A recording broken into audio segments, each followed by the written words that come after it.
এর বই সম্বন্ধে ধারণা নাই, এই ভিডিওটি আশা করি তাদের জন্য খুবই কাজে দেবে।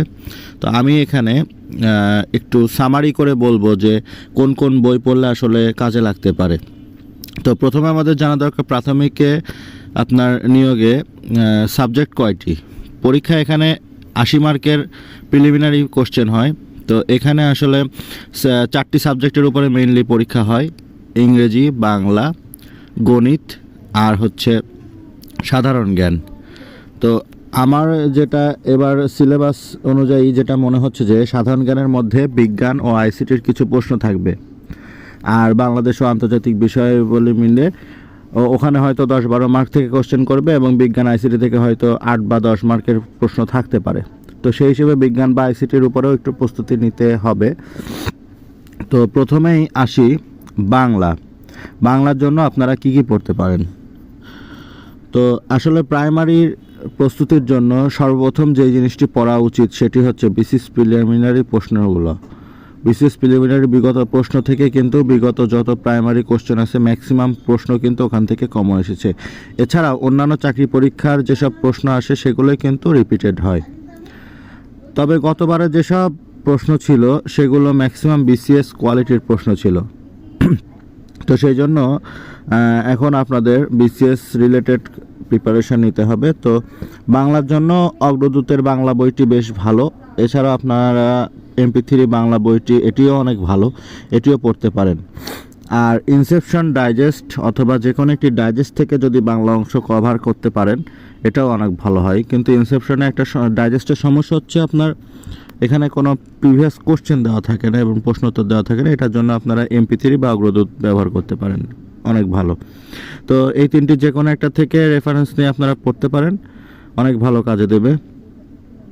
আর এবার আসি ইংরেজির জন্য আমার মনে হয় যে খুব বেশি রুলস জানার এখানে সময়ও নাই, জানার দরকারও নাই। এটার জন্য আপনারা মাস্টার বইটি পড়তে পারেন অথবা কম্পিটিটিভ ইংলিশ কম্পিটিটিভ এক্সাম এটা পড়তে পারেন, খুবই ভালো। দুইটার যে কোনো একটা পড়লেও হয়, দুইটা কমপ্লিট করা এখন তো সম্ভব না, করতে পারলে খুবই ভালো। যে কোনো চাকরি পরীক্ষাতে, এমনকি বিসিএস বা যে কোনো ব্যাংক জব, যে কোনো চাকরি পরীক্ষাতে এই দুইটি বই থেকেই আপনারা কমন পাবেন। দুইটি বই খুবই ভালো।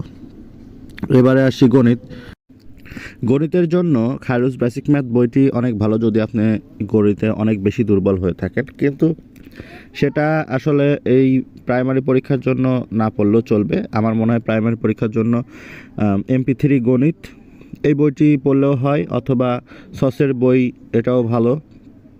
যে কোনো একটি গণিত বই ব্যবহার করতে পারেন যেটাতে আপনার প্র্যাকটিস আছে এবং প্রিভিয়াস কোশ্চেন আছে। প্রিভিয়াস কোশ্চেনগুলো সলভ করলে আপনি গণিত থেকে অনেক ভালো কমন পাবেন। কমন বলতে হুবহু কমন পাবেন না, কিন্তু রুলসগুলো কমন পাবেন। এবারে আসি সাধারণ জ্ঞানের জন্য আপনি MP3 বা যে কোনো সাধারণ জ্ঞানের বই, আন্তর্জাতিক বিষয় বলে, বাংলাদেশ বিষয় বলে যেখানে ভালো আছে। তবে আমি বলবো যে কোনো একটি ডাইজেস্ট, ইনসেপশন হোক, অ্যাসিওরেন্স হোক বা প্রফেসরস হোক, যে কোনো একটি ডাইজেস্ট থেকে যদি আপনারা এই দুইটি পার্ট কমপ্লিট করতে পারেন, দুইটি পার্ট মিলে খুবই কম পৃষ্ঠা হবে, হয়তো 200 পৃষ্ঠা বা 250 পৃষ্ঠা হবে। এই 250 পৃষ্ঠা পড়তে পারলে কিন্তু আপনি খুবই ভালো কমপ্লিট একটি প্রিপারেশন হয়ে যাবে। আর বিজ্ঞান ও আইসিটির জন্য ইজি কম্পিউটার বইটি পড়তে পারেন। বিজ্ঞানের জন্য জর্জের MP3 বইটি বেশ ভালো, এখানে প্রিভিয়াস কোশ্চেনও দেওয়া আছে। তো এখান থেকে পড়লে আশা করি কমন পাওয়া যায়। আর বেশি বিস্তারিত পড়ার আসলে এখন টাইম নেই। তবে 9-10 বিজ্ঞান বইটি থেকে, মানে সাধারণ বিজ্ঞান যেটা আর্টস কমার্সের জন্য পড়ানো হয়, এই বইটি থেকে অনেক বেশি কমন আসে, এই বইটি পড়তে পারলেও ভালো। তো এই ছিল আসলে মোট